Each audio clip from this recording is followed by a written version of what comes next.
Three power-hungry people made one tiny demand. A simple rule, easy to follow, and they all got destroyed by people who followed their instructions exactly as written. We're talking multilingual chaos, a workplace ground to a halt by paperwork, and an HOA that learned you should never tell someone they can only have one decoration. This is malicious compliance at its finest. Story 1 is titled, Manager Says I Must Chat in the Group Chat. So I do, in every language but English. I've been working remotely for almost 6 years now, but I recently joined a new company with a new team leader. I could tell right away that this guy was freshly promoted. You know that vibe when someone's trying a little too hard to flex their authority? Yeah, that. My job was to talk to clients. That's it. My team lead isn't even looped into those conversations. So honestly, I barely have any reason to chat with him day to day. Naturally, I don't really hop into the team group chat unless it's work related or someone tags me directly. Fast forward to my third monthly review. All my KPIs were perfect. However, my team lead docked my score because I wasn't engaging enough in the team chat. Apparently, saying good morning and joining in on non-work chatter was required to show team spirit.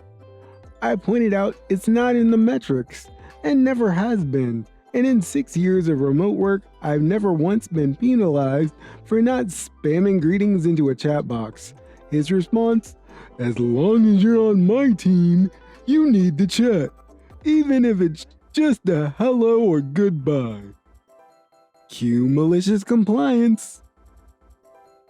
Every morning I started by posting good morning, and every evening goodbye, but in a different language every day.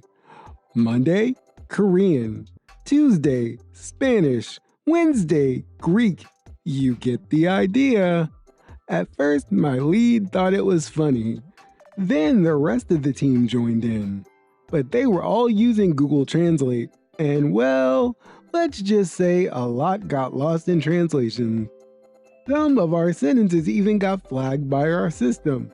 And eventually the general manager, his boss, had to ask what on earth was happening. Suddenly, my team leader wasn't laughing anymore. He DM'd me saying, please just greet in English from now on. And then he threatened that if I didn't stop, he'd report me to the GM. Challenge accepted. So far, 3 weeks in, still greeting the team in whatever language I feel like. Still waiting on that GM call. I've never really understood the idea of forced socialization. I mean, in a way, I get it. You don't want your team to be crabby and mean to each other. But if you force people to be friendly, is it really authentic? I don't know. But good on OP for starting a trend and annoying an annoying person. On to story 2, more malicious compliance, titled, Boss Said Document Everything. So I documented everything. I work in IT support for a mid-sized company, been there about 4 years. Never had any issues until we got a new manager about 6 months ago. Let's call him Derek. Derek is one of those micromanagement types who doesn't actually understand what we do, but loves to act like he invented technology. He always asks for metrics and documentation, making us fill out these stupid forms for every little thing. A couple weeks ago, I'm helping out one of the sales guys with a pretty standard issue. His Outlook wasn't syncing properly. Takes me maybe 20 minutes to fix. I send Derek the usual ticket summary. Derek calls me into his office the next day, says my documentation is insufficient and that I need to be more thorough. He literally says, I want you to document everything, every single step, every click, everything. I try to explain that that's gonna make tickets take way longer to close, but he cuts me off. I don't want excuses. Document everything. Do you understand? I understand. So I start doing exactly what he asked. Every ticket now gets a novel, and I mean full. 9:47 a.m. Received ticket from Janet in HR regarding printer issue. Walk from my desk. 14 steps to printer room on second floor. Checked printer display. Error code displayed. Googled error code on my phone. Result suggested paper jam. Open front panel of printer. Use both hands. Panel was stuck slightly. Required moderate force. Observe paper jam in rear roller assembly. You get the idea. I'm taking timestamps for everything. How many steps I walked. Which hand I used to click the mouse. If I had to Google something, I document the exact search terms and which result I clicked.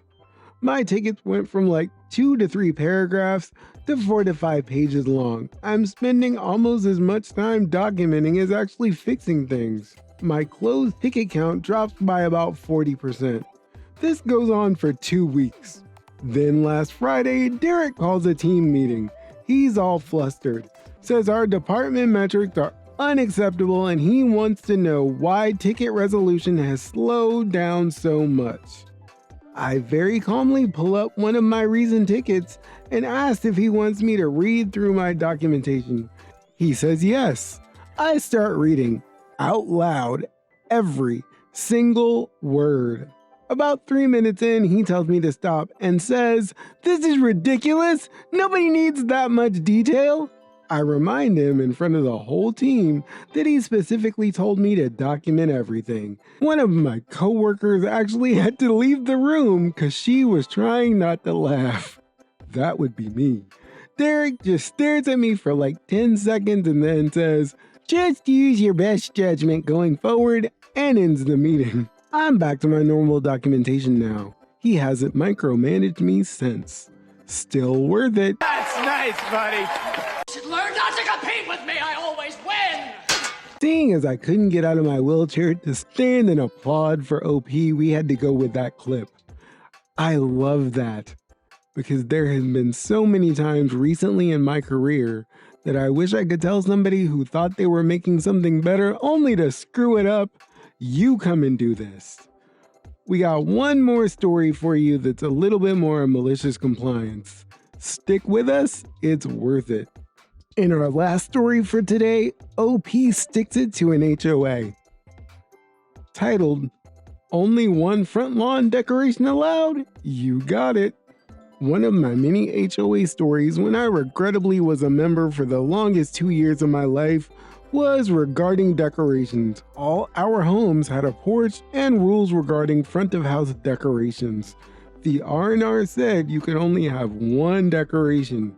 Fine. I had no desire for any decorations at all on my front lawn.